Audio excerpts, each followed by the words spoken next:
할렐루야. 우리 양옆에 앉아 계신 우리 사랑하는 우리 가족들을 우리 따뜻한 눈빛으로, 우리 따뜻한 마음으로 바라보시면서 우리 이렇게 인사하겠습니다. 사랑합니다. 축복합니다. 네, 이제 오늘 이제 구정인데 이제 구정을 앞두고 있으니까 다시 한번 새해 복 많이 받으세요. 이렇게 인사하겠습니다. 네, 감사합니다. 여러분, 그리스 신화에 나오는 오이디푸스 왕 이야기를 여러분이 한 번쯤은 들어보셨을 거예요. 오이디푸스. 심리학자인 프로이드는 오이디푸스 컴플렉스라는 말을 만들어낼 정도로 우리에게 오이디푸스는 결코 낯선 사람이 아닐 겁니다. 오이디푸스가 태어나기 전에 그의 아버지 라이오스는 신에게 하나의 메시지를 듣게 됩니다. 너는 아들을 하나 얻게 될 것이고 너는 그 아들의 손에 죽게 될 것이다 라는 끔찍한 예언을 듣게 됩니다. 신의 메시지를 받고 난 다음에 정말로 아내가 바로 얼마 지나지 않아서 임신을 하는 거예요. 그리고 신의 메시지 그대로 딸이 아닌 아들을 보게 됩니다. 아들을 봐서 기쁘지만 아들을 볼 때마다 마음이 흔들리는 거예요. 내가 이 아들에 의해서 죽게 되는구나. 어떻게 해야 될까? 그리고 아들을 죽일까? 아니면 살릴까? 너무나 마음 가운데 혼란한 마음이 있는 거예요. 그때 결국은 그 아버지 라이오스와 어머니 이오카스테는 서로 이야기를 나눈 다음에 이 아이를 버리자, 이 아이를 죽이자라고 서로 공모해서 이 아이가 태어난 지 3일 만에, 며칠 만에? 3일 만에 하인을 시켜서 깊은 험한 산속에 이 아이를 내다 버려버립니다. 그리고 이 아이가 생존할까봐, 태어난 지 3일 만한 아이가 생존하게 될까봐 이 아이의 다리를 칭칭 묶어버립니다. 여러분, 이 아이는 살았을까요? 죽었을까요?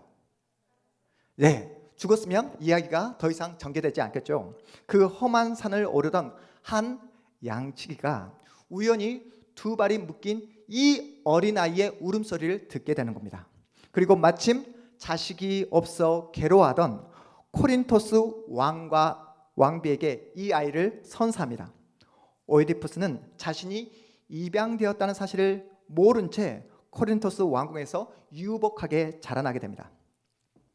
오이디푸스가 성인이 되었을 때 델포이 신전에서 신으로부터 또 이 오이디푸스도 하나의 메시지, 예언을 듣게 됩니다. 너는 너의 아버지를 네 손으로 살해하게 될 것이고 너는 너를 낳아준 어머니를 너의 아내로 취하게 될 것이다 라는 끔찍한 예언을 이 오이디푸스가 듣게 됩니다. 오이디푸스는 신으로부터 받은 이 메시지를 받은 후에 더 이상 이 왕궁에서 살아갈 수가 없었던 거예요. 어떻게 나를 낳아준, 나를 사랑해주는 아버지를 내 손으로 죽일 수 있단 말인가? 나를 낳아준 어머니를 내 손으로 죽이는 것이 아니라 그 어머니를 내 아내로 그 맞아들이는 그런 파렴치한 일을 할 수 있단 말인가 하면서 이 왕궁에서 살았던 그 모든 삶을 다 정리해버리고 아버지 어머니에게 말도 하지 않은 채 왕궁을 떠나게 됩니다. 그 신으로부터 받은 그 메시지를 저항하기 위해서, 신이 내린 가혹한 운명을 피하기 위해서 그렇게 왕궁을 떠나버립니다. 그렇게 왕궁을 떠나 무심코 길을 가다가 자신의 길을 가로막는 무례한 마차 일행을 이렇게 만나게 되는 거예요. 상거리에서. 지금 오이디푸스 마음이 얼마나 혼란스럽습니까? 마음도 혼란스러운데 자신의 길을 가로막는 그 마차가 너무나 무례하게 느껴지고 너무나 힘들게 되어서 그 홧김에 분노를 참지 못한 이 오이디푸스는 홧김에 그 마차를 이끄는 마부와 마차 주인을 홧김에 즉시 죽여버립니다. 오이디푸스는 테베라는 지역으로 향하고 있었어요. 그런데 그 테베 지역에는 지금 오늘날 우리 전 세계에 뭐가 지금 퍼져 있습니까? 코로나 전염병이 퍼져 있는 것처럼 테베 지역에 전염병이 창궐하고 있었어요. 그때 오이디푸스는 스핑크스의 수수께끼를 풀고 테베 지역에 창궐했던 그 전염병을 멈추게, 중단하게 만들어버립니다. 이 일로 인해서 영웅이 되고 이 일로 인해서 테베 왕비와 결혼해서 테베 지역에 왕이 됩니다. 누가요? 오이디푸스가. 그렇다면 여러분, 오이디푸스의 진짜 아버지, 진짜 친부는 누구일까요? 네, 누구일까요? 네? 코리토스에 살고 있던 그 왕과 왕비는 자신의 친모가 아니라 양모였잖아요. 입양했잖아요. 상거리에서 만났던 그 마차 주인이 오이디푸스의 진짜 아버지 라이오스였던 거예요. 그렇다면 오이디푸스의 진짜 엄마, 친모는 누구일까요? 친모 누구일까요? 테베 지역에서 만났던 그 여인, 남편이 없어서 그 테베 지역의 왕이 되어서 그 테베 지역의 왕비를 자신의 아내로 맞아들였던 그 왕비가 자신을 낳아준 누구라고요? 바로 엄마였던 것입니다. 이오 카스테가 바로 자신을 낳아준 엄마였습니다. 여기서 나온 단어가 바로 휴브리스라는 단어예요. 어떤 단어예요? 휴브리스. 여러분, 오늘 말씀의 제목이 뭡니까? 휴브리스 유혹에서 벗어나기 위해서는.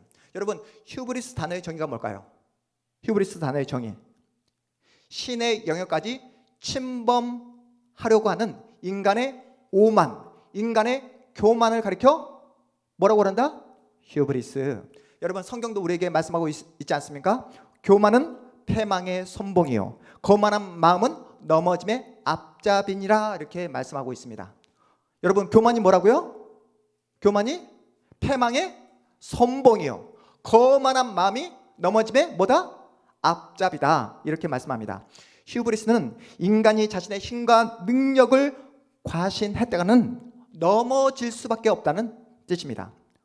오이디푸스도 얼마든지 자신의 잘못된 행동에서 빠져나올 수 있는 기회가 있었습니다. 신의 메시지를 듣고 난 다음에 바로 자신의 행동을 옮기지 않고 왕궁을 떠나지 않고 양부모에게 한 번만이라도 물어봤다고 한다면 그런 비극적인 선택을 하지 않았을 거예요. 그리고 그 상거리에서 무리한 그 마차를 만났을 때 자신의 그 분노, 자신의 그 화를 표출하지 않고 한 번만 참았다고 한다면 아버지를 죽이는 그런 우를 범하지 않았을 것입니다. 그리고 테베 지역에 갔을 때 그 왕비와 결혼하기 전에 그 왕비에게 어떠한 사정이 있었는지 묻고 또 한 번만 더 물었다면 어머니와 결혼하는 그런 비극적인 선택을 하지 않았을 거예요.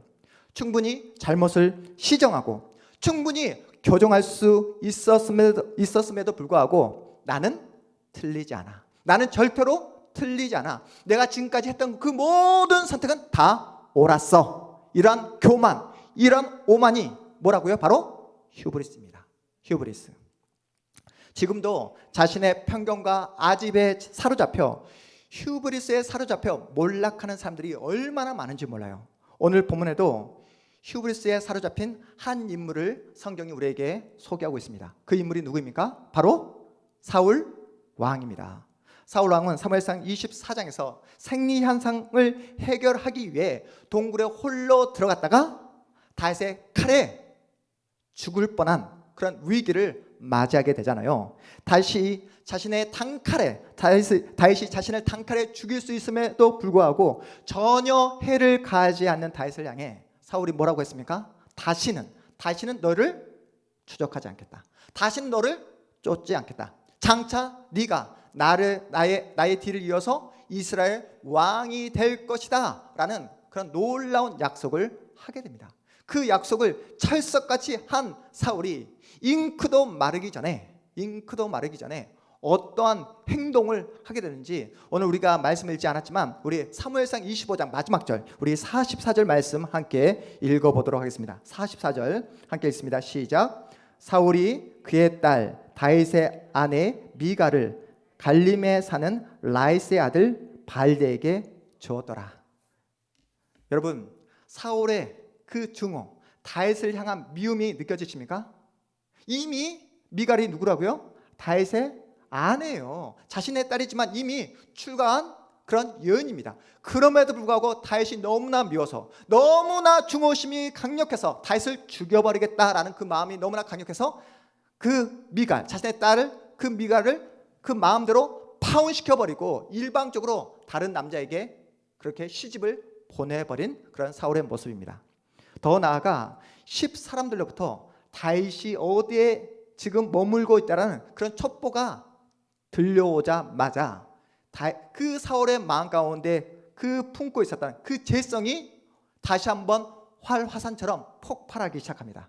그 본문이 바로 1절 2절 말씀이에요. 우리 1절 2절 말씀 함께 읽어봅니다. 시작.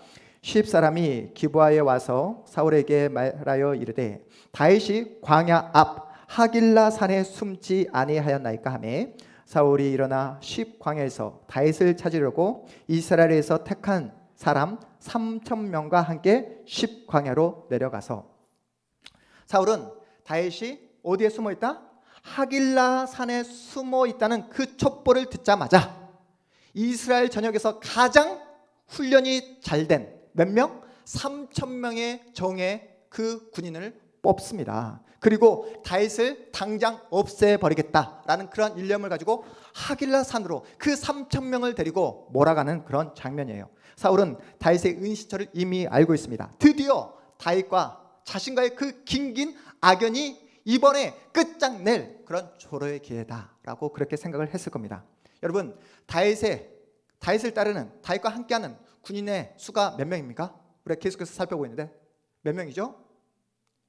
그렇죠, 600명. 여러분, 그 600명의 군인이 훈련이 잘 돼 있고 정말로 그 모든 그 어려운 전장터에서 감당할 수 있는 그런 훈련을 받은 정예 군인입니까? 아니죠. 다윗이 아둘람굴에 그렇게 은신하고 있었을 때 어떤 사람이 다윗을 찾아왔습니까? 네? 어떤 사람? 환난당한 자, 빚진 자, 마음이 온통한 자, 이런 자들이 먼저 400명이 찾아왔고 그리고 그 다음에 200명이 더 와서 지금 600명이 다윗과 함께하고 있습니다. 여러분, 훈련받은 군인들이 아니었어요. 그런데 사울은 다윗을 죽이겠다 해서 어떻게 해요? 이스라엘 전역에서 가장 훈련이 잘된 정예군 몇 명? 3,000명을 데리고 그렇게 다윗을 죽이겠다 하길라 산으로 오르고 있는 그런 장면입니다. 여러분, 그런데 다윗의 입장에서는 믿을 수가 없었어요. 믿겨지지가 않았어요. 사울 왕이 그냥 약속한 것도 아니고 어떻게 약속했습니까? 통곡하면서 눈물을 흘리면서 다시는 너를 죽이지 않겠다, 다시는 너를 내가 정말로 미워하지 않겠다 라고 철석까지 약속했기 때문에 사울이 3,000명을 데리고 자신을 죽이겠다 하면서 올라온다는 그 소식이 믿어지지가 않았어요. 그래서 다윗이 어떻게 합니까? 정탐꾼까지 보냅니다. 그 말씀이 바로 4절에 있어요. 4절 말씀도 함께 읽어봅니다. 4절입니다. 시작. 이에 다윗이 정탐꾼을 보내어 사울이 과연 이룬 줄 알고 처음에는 믿어지지가 않았어요. 그래서 정탐꾼을 보내보니까 정말로 3,000명을 데리고 자신을 죽이겠다 그렇게 올라오는 모습을 보게 됩니다. 사울은 생각했을 거예요. 이번만큼은 절대로 다윗을 놓치지 않으리라. 이번만큼은 다윗을 단칼에 죽여버리리라.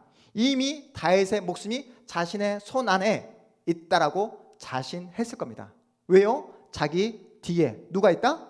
훈련받은 정예군 3,000명이 있고 이미 다윗과 함께하는 그 600명은 오합지졸이기 때문에 상대가 안 된다라는 그런 마음, 그런 자신감이 있었던 것입니다. 여러분, 항상 그런데 뭐가 이를 그르친다고요? 뭐가? 교만한 마음이. 그렇죠?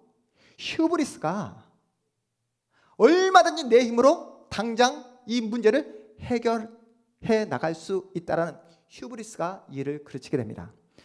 사울의 그 과도한 자신감이, 교만이 어떠한 상황을 초래하는지 우리 말씀을 통해 함께 보도록 하겠습니다. 7절입니다. 7절 시작. 다윗과 아비새가 밤에 그 백성에게 나아가 본즉 사울이 진영 가운데 누워 자고 창은 머리곁 땅에 꽂혀 있고 아브넬과 백성들은 그를 둘러 누웠는지라. 다윗은 사울의 그 진지를 정탐하기 위해 소수의 병력만을 이끌고 사울의 진영 안으로 몰래 은밀하게 들어갑니다. 그런데 실제 진지 안에 들어가 보니까 그 사울의 병력들이 지금 뭐 하고 있습니까? 다들 잠자고 있어요. 아무리 훈련받았들 한들, 아무리 많은 숫자의 그 병력을 자랑한들 한들 지금 전쟁 중에 잠을 자고 있다는 게 여러분 말이 되겠습니까? 그 자신감, 그 과도한 교만이 어떻게 된다고요? 사울을 중앙에 두고 그 모든 병력들이 그 휴브리스, 잘못된 교만에 빠져있는 그 모습이 뭐라고요? 다들 잠을 자고 있는 그 모습으로 우리에게 소개하고 있습니다. 이때 다윗을 붙이고 온수인 사울을 없애버리자고 다윗을 옆에서 충동질하는 사람이 지금 성경이 우리에게 소개하고 있어요. 또 한 명, 사울을 이어서 또 한 명의 휴브리스 유혹에 빠진 사람이 있습니다.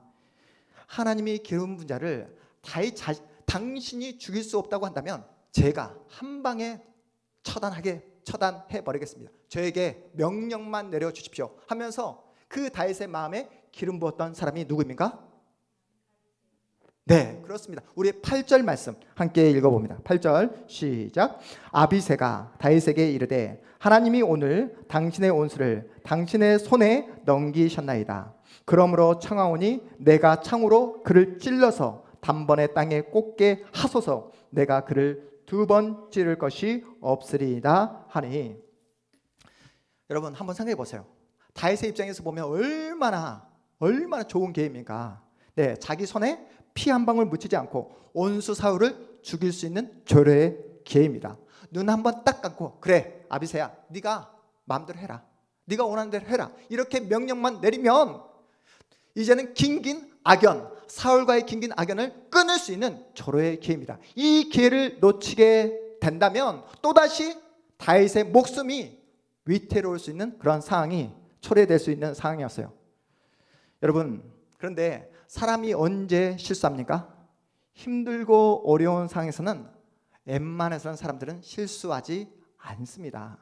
더 정신을 바짝 차립니다. 다윗이 사울의 쫓김을 받을 때는 호랑이의 굴에 들어가도 정신만 바짝 차리면 살아남을 수 있다는 그 생각 때문에 더욱더 냉철하게 판단하고 결정합니다. 한 번의 선택이 자신의 생명, 자신을 따르는 그 모든 부하들의 생명까지 다 좌지우지할 수 있기 때문에 결정할 수 있기 때문에 신중하게 그렇게 선택하고 결정합니다. 그런데 사람이 언제 실수한다고요? 일이 술술 풀려갈 때, 일이 내 마음대로 내 생각대로 일이 진행될 때, 그리고 모든 내 앞에 있는 장애물들이 다 사라져 버릴 때 온수인 사울을 내 마음대로 내가 해결할 수 있다는 그런 자신감이 나에게 찾아올 때 항상 사건이 터지기 마련입니다. 이때 바로 휴브리스, 자기 교만에 빠질 수 있는 그러한 상황이라는 거예요. 사울은 당장이라도 다윗을 죽일 수 있다라는 그 자신감이 넘쳐나자 어떻게 했습니까? 그냥 잠들어 버렸습니다. 반면에 다윗은 휴브리스 유혹에서 지금 벗어나고 있어요. 본문 우리 9절에서 12절까지의 말씀을 우리 함께 읽어봅니다. 9절에서 12절입니다. 시작. 다윗이 아비새에게 이르되 죽이지 말라. 누구든지 손을 들어 여호와의 기름 부음 받은 자를 치면 죄가 없겠느냐 하고, 다윗이 또 이르되 여호와께서 살아계심을 두고 맹세하노니 여호와께서 그를 치시리니 혹은 죽은 날이 이르거나 또는 전장에 나가서 망하리라. 내가 손을 들어 여호와의 기름 부음 받은 자를 치는 것을 여호와께서 금하시나니 머리 곁에 있는 창과 물병만 가지고 가자 하고, 다윗이 사울의 머리 곁에서 창과 물병을 가지고 떠나가되 아무도 보거나 눈치채지 못하고 깨어 있는 사람도 없었으니 이는 여호와께서 그들을 깊이 잠들게 하셨으므로 그들이 다 잠들어 있었기 때문이었더라. 아멘. 여러분, 다윗은 어떻게 사울을 죽일 수 있는 그 조로에게 정말로 2번 다시 오지 않을 이 기회를 그냥 흘려보내고 이 휴브리스 유혹에서 벗어날 수 있었을까요? 어떻게 다윗은, 사울은 휴브리스 유혹에 빠져들었는데 어떻게 다윗은 이 휴브리스 유혹에서 벗어날 수 있었을까요? 무엇 때문에 그렇다고 생각하십니까? 어떤 사건 때문에? 우리 지난주에 함께 살펴봤죠. 사무엘상 25장에서 누구를 만난 사건? 아비가일을 만난 사건을 통해서 하나님의 뜻이 무엇인지 알게 되었던 거예요. 여러분, 아비가일을 통해서 어떻게? 인간적인 생각을 내려놓으라고, 조급한 그 마음을 내려놓으라고 하나님만 신뢰하라는 그 하나님의 그 마음을 아비가일이라는 여인을 통해서 듣게 되었던 것입니다. 여러분, 만약 다윗이 자신이 가진 힘으로 나발을 죽여버렸다고 한다면 오늘 26장에서 잠자고 있던 사울을 자신의 칼로 죽이고 말았을 겁니다. 여러분, 다윗이 이 휴브리스 유혹에서 넘어가게 되었다고 한다면 다윗이 장차 이스라엘 두 번째 왕이 된다 할지라도 다윗은 또다시 이름만 바뀐 사울이 되고 말았을 거예요. 괴물이 되고 말았을 겁니다. 하나님의 영광, 하나님의 나라를 세우지 못했을 거예요. 다윗이 아비가일이 그 마음을 다해서 충원했던 그 충원을 듣고 분노의 그 칼을 내려놓자 나발에게 어떤 일이 벌어졌습니까, 여러분? 정확하게 며칠 뒤에 10일 뒤에 그 나발은 심장마비로 하나님께서 나발의 생명을 취해버렸습니다. 이 사건을 통해서 다윗은 무엇을 확인했다고요? 나발을 취하신 그 하나님께서, 나발의 생명을 취하신 하나님께서 반드시 누구의 생명까지? 사울의 생명까지 취하시게 될 것이다 라는 그런 확신, 믿음을 갖게 된 거예요. 그래서 10절에서 이렇게 고백하고 있는 것입니다. 우리 10절 다시 한번 읽어보도록 하겠습니다. 10절 시작. 다윗이 또 이르되 여호와께서 살아계심을 두고 맹세하노니 여호와께서 그를 치시리니 혹은 죽은 날이 이르거나 또는 전장에 나가서 망하리라. 이러한 믿음을 다윗이 갖게 된 것입니다. 여러분, 인간이 항상 어디에서 넘어진다고요? 내 힘으로 할 수 있을 것 같을 때, 내 능력으로 얼마든지 감당할 수 있을 것 같을 때 항상 넘어지고 실수합니다.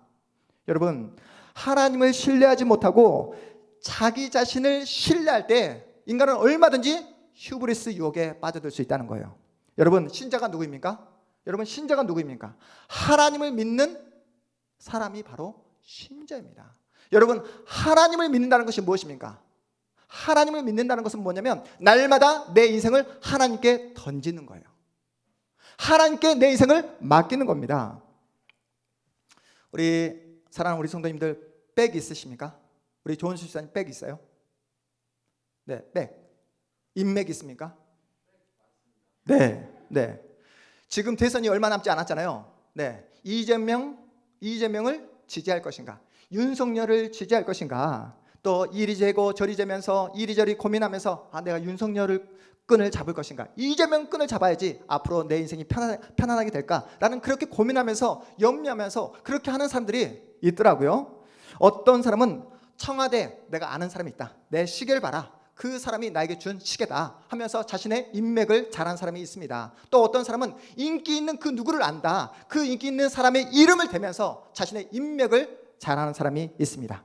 우리 조은수 집사님이 백이 있다, 인맥이 있다라고 자랑스럽게 말을 했지만 여러분, 그 백은 영원할까요? 영원하지 않습니다. 사람은 상황과 환경이 변화되면 언제든지 변화될 수 있는 그 존재가 누구라고요? 바로 사람이라는 거예요. 인맥이라는 것입니다. 하지만 우리의 영원한 백이신 하나님은 변함이 없는 줄 믿으시기 바랍니다. 믿으십니까? 우리 하나님은 날마다 어제도 오늘도 내일도 한결같으신 분이십니다. 우리가 붙잡고 있는 끈은 우리 눈에 보이는 썩은 동아줄이 아니라는 거예요. 눈에 보이지 않지만 영원히 끊어지지 않는 하나님이 우리의 끈이 되어주신 줄 믿으시기 바랍니다. 여러분, 휴브리스 유혹에 빠져들지 않기 위해서, 여러분이 휴브리스 유혹에서 벗어날 수 있는 유일한 비결이 무엇인지 아십니까? 그래서 뭐라고요? 휴브리스 유혹에서 벗어나기 위해서는, 빠져들지 않기 위해서는 기도, 말씀, 맞습니다. 하나님께 날마다 맡기는 거예요. 내 인생을 하나님께 날마다 던지는 것입니다. 여러분, 이스라엘 민족의 지도자 아시죠? 모세가 태어났을 때 모세는 사실은 살아남을 수 있는 그런 확률이 얼마 없었습니다. 왜요? 그때 당시에 애굽의 바로가 뭐합니까? 이스라엘에 태어난 모든 남자를 신생아를 뭐해라? 다 죽여버려라 라는 명령을 내렸기 때문입니다. 그래서 모세의 어머니 누구? 요게벳이 모세를 어떻게 합니까? 갈대 상자를 만들어서 나일강에 띄어 보냅니다. 여러분, 우리 집사님들 옆에 앉아있는 우리 여러분의 자녀를 한번 보십시오. 여러분의 자녀가 여러분의 소유물이 아니라는 거예요. 갈대 상자를 만들어서 하나님께로 띄워보내야 된다는 거예요. 내 소유물이 아니라 내가 자녀 인생을 좌지우지해서 안 된다는 것입니다. 날마다 우리 자녀 인생을 누구께로? 하나님께로 띄워보내는 것이 바로 믿음을 가진 부모의 역할입니다. 우리 청년들 잘 들으세요. 이제 우리 청년들 앞으로 취업, 직장 준비를 하고 있지 않습니까? 이때 정말로 내가 하나님을 믿는 사람인지, 내가 하나님의 자녀인지 정말로 하나님 앞에서 여러분의 신앙을, 믿음을 테스트할 수 있는 조례기입니다. 세상은 뭐라고 말합니까? 스펙이, 그리고 어떤 상황이, 사람이 재산이다. 그 사람을 통해서 취직할 수 있다라고 말을 하는데, 여러분 지금이야말로 여러분의 인생, 여러분의 미래를 누구께? 하나님께 맡기고 하나님께 던질 수 있는 조례의 기회라는 사실을 여러분 꼭 기억하시기 바랍니다. 우리 집사님들 마음속에 여전히 아직도 사람을 의지하고 상황과 환경을 의지하는 마음이 조금이라도 있다고 한다면, 오늘 말씀을 통해서 모든 상황, 모든 사람을 의지했던 그 모든 마음들을 다 주님 앞에서 끊어내시는 그러한 놀라운 결단을 하시기를 주님의 이름으로 축복합니다. 그래서 날마다 우리 자신을 누구 앞에 세워야 된다고요? 하나님 앞에 세워야 된다는 거예요. 날마다 하나님 앞에 여러분이 엎드려서 기도를 하셔야 된다는 것입니다. 우리가 잡아야 할 끈은 오직 하나, 누구밖에 없다? 하나님 끈밖에 없다는 겁니다. 하나님 외에 다른 그 누구를 의지하거나 하나님 외에 다른 누구를 사랑했던 그 마음이 있다고 한다면, 오늘 말씀을 통해서 그 모든 썩은 동아줄을 주의 말씀으로 다 끊어내시는 그러한 놀라운 결단하시기를 주의 이름으로 축복합니다.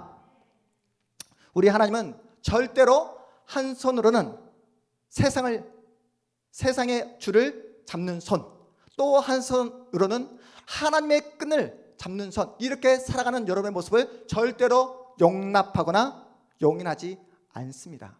왜요? 우리 하나님 어떤 분이십니까? 우리 하나님은 질투하시는 하나님. 따라해 보겠습니다. 질투하시는 하나님. 하나님은 이 자리에 앉아있는 여러분 모두가 하나님의 사랑받는 자녀에게 하나님만 사랑하고 하나님만 의지하고 하나님만 바라볼 것을 우리에게 요구하고 있는 거예요. 그래서 하나님은 저에게 묻는 질문도 이것입니다. 김연소 목사, 너 앞으로 네 힘으로 목회할래? 아니면 내가 주는 내 힘으로 목회할래? 이렇게 하나님은 저에게 질문을 하고 계십니다. 동일하게 하나님은 여러분에게 이렇게 질문하고 계세요.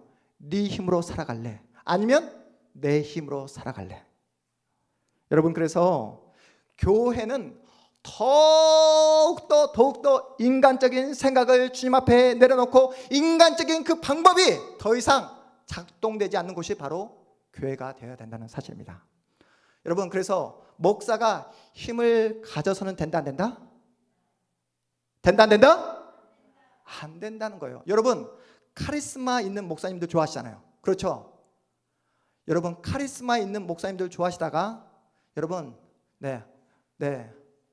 골로 갈 수 있습니다. 교회는 누가 주인이시다? 하나님이 주인이십니다. 교회는 하나님이 통치하시고 하나님이 다스리시는 곳이에요. 그렇기 때문에 한 명의 담임 목사가 힘을 가지고 이렇게 결정하고 이렇게 좌지우지해서는 된다? 안 된다? 안 된다는 것입니다. 여러분, 신앙생활이 무엇입니까? 시간이 지날수록, 나이가 먹어갈수록 여러분의 인간적인 모든 욕망과 생각을 주님 앞에 내려놓는 거예요. 떡국을 이번에 먹잖아요. 그러면 여러분의 그 모든 그 아집, 그리고 모든 고집, 그 모든 생각, 모든 자존심을 주님 앞에 더욱더 내려놓는 것입니다. 여러분의 생명이 여러분 겁니까? 여러분의 인생이 여러분 겁니까? 하나님이 여러분의 인생의 주인 줄 믿으시기 바랍니다. 하나님께서 여러분의 인생과 운명을 붙잡고 있는 줄 믿으시기 바랍니다. 그러니까 함부로 선택하지 말라고요. 홧김에 여러분, 휴브리스, 이 유혹에 빠지지 말라고요. 이제 더 이상 내가 하고 싶은 대로, 내 마음 가는 대로 우리 더 이상 살지 말자고요. 내가 선택하고 내 마음대로 그렇게 결정했다가 일이 틀어지고 일이 잘못되어졌을 때에 또다시 하나님을 향해 원망하고 하나님을 향해 불평하는 그런 못난 자녀로 살지 말자고요. 한 번뿐인 인생 누구에게 맡기자? 하나님께 맡기고 하나님께 내 인생을 던짐으로 하나님의 인도와 하나님의 도움을 받는 여러분 복된 생애가 되시를 주님의 이름으로 축복합니다. 여러분, 날마다 그래서 신자는 주님 앞에 날마다 겸손히 엎드리는 자가 바로 신자입니다. 하나님의 선하시고 하나님의 기뻐하시고 하나님의 온전하신 뜻이 무엇인지 날마다 묻는 거예요. 여러분의 인생 앞에 어떠한 인생의 문제가 있습니까? 어떠한 장애물이 여러분의 인생 앞에 놓여져 있습니까? 여러분의 힘과 능력으로 그 문제를 해결하려고 하지 마시고 여러분의 능력으로 해결할 수 있을 것 같을 때 어디에 욕에 빠지게 된다? 휴브리스 욕에 빠질 수밖에 없다. 여러분의 인생의 어려움을 누구에게 맡기고? 하나님께 맡기고 여러분 스스로 문제를 해결하려고 하지 마시고 하나님이 주시는 그 은혜와 하나님이 주시는 도움과 하나님의 인도함을 통해 해결함을 받는 하나님으로부터만 그렇게 도움을 받는 여러분의 복된 올 한 해 2022년 새해가 되시기를 주님의 이름으로 축복합니다. 우리 모두 자리에서 일어나겠습니다.